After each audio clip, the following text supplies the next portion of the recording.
In a world where financial stability is a challenge, there's a simple principle that can significantly impact how you manage your money. Learning about and enhancing personal finances might seem tough, but with the correct information and resources, it's entirely achievable to gain a better understanding of your financial status. This video reveals the insights of the principle that pledges to transform your spending patterns and lead you closer to achieving your financial objectives. The 50-30-20 budgeting guideline was created by U.S. Senator Elizabeth Warren and her daughter Amelia Warren Tyagi in their book, All Your Worth: The Ultimate Lifetime Money Plan. It's a financial strategy that splits after-tax income into 3 clear sections. Let's explore how this rule operates. To begin with, it divides your income into 3 main categories.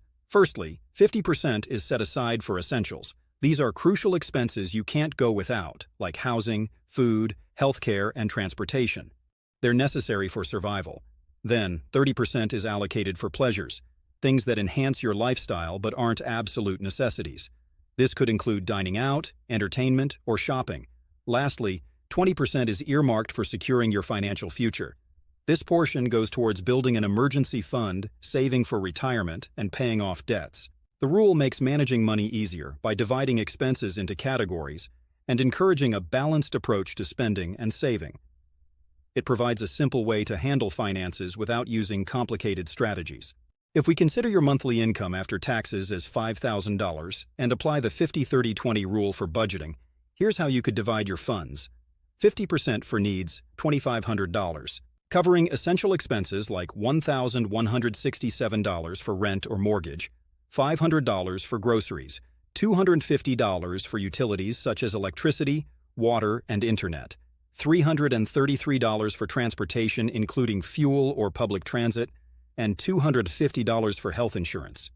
30% for wants, $1,500, allowing for discretionary spending on non-essential items that bring you happiness, such as $333 for dining out, $250 for entertainment like movies and concerts, $167 for hobbies like gym memberships or crafts, $333 for a shopping spree on clothes or gadgets, and putting aside $417 for a travel savings or vacation fund. 20% for savings, $1,000. This critical part of your budget goes towards securing your financial future, with $333 going to an emergency fund, $500 to a retirement account such as an IRA or 401k, and $167 towards paying off debts like credit cards or student loans. The 50-30-20 rule has a big impact on personal finances because it gives a straightforward and organized way to handle money. Now, let's dig into the details and see how sticking to this rule can really improve your financial well-being. 1. Simple budgeting. This budgeting method focuses on keeping things easy. After taxes, you can simplify your finances by dividing your money into 3 main groups: things you need, things you want, and savings. This way, you don't have to keep track of every single penny.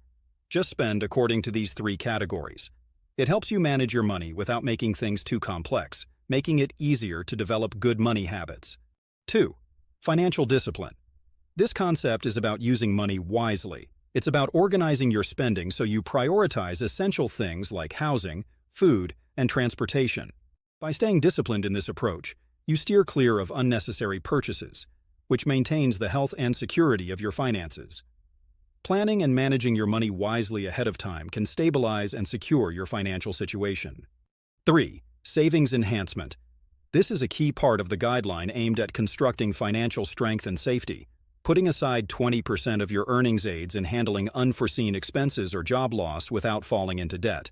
It also aids in saving for retirement and settling debts, ensuring a worry-free financial life. Moreover, consistently repaying debts and saving funds can guide you towards a life free of debt, notably diminishing financial strain and uncertainty about your future finances. 4. Spending awareness. This is a major advantage of the rule because it prompts you to consider your expenses carefully by categorizing them into necessities and desires.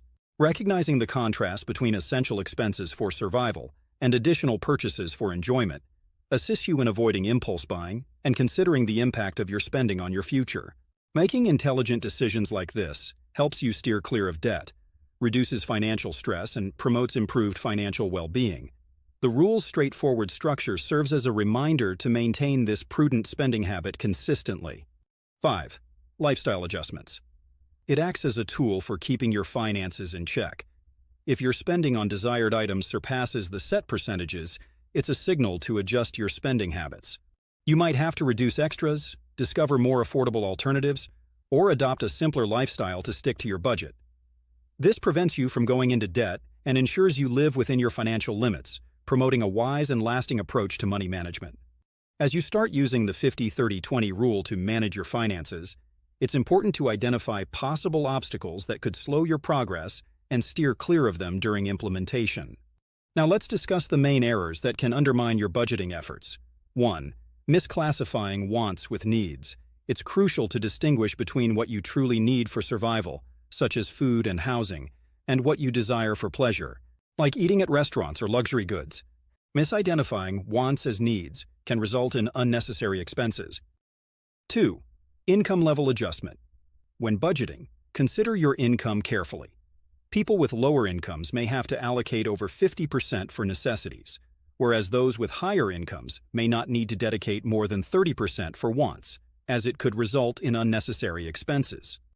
3. Adequate savings. The typical suggestion is to set aside at least 20% of your earnings for savings. However, there might be occasions where you need to save a higher amount than usual to reach important goals such as buying a home, covering educational expenses, or securing your retirement. If you haven't saved much in the past, you may need to save a larger portion of your income now to compensate for it. 4. Dealing with debts. If you're burdened with a hefty debt, simply paying the minimum every month won't suffice. When you stick to paying only the minimum on your debts, the interest continues to accumulate. Consequently, you end up paying more over time, and it takes longer to rid yourself of the debt.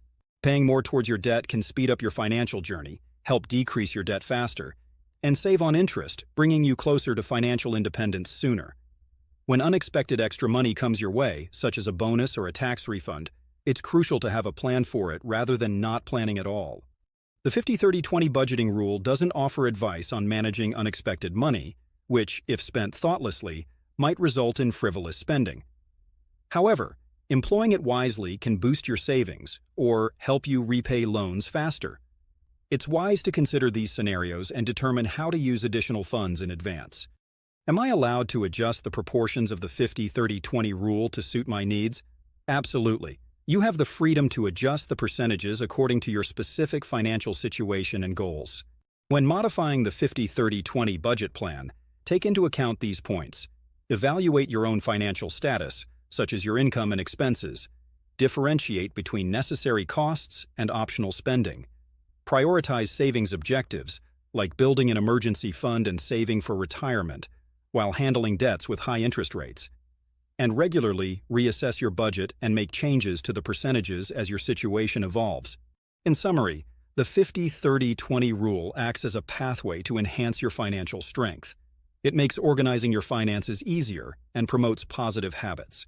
Keep in mind, this guideline isn't solely about figures. It's about fostering a healthy connection with money for your overall wellness. Thank you for tuning in. I trust you gained fresh and practical insights. Feel free to share your thoughts in the comments section below. See you in the next video.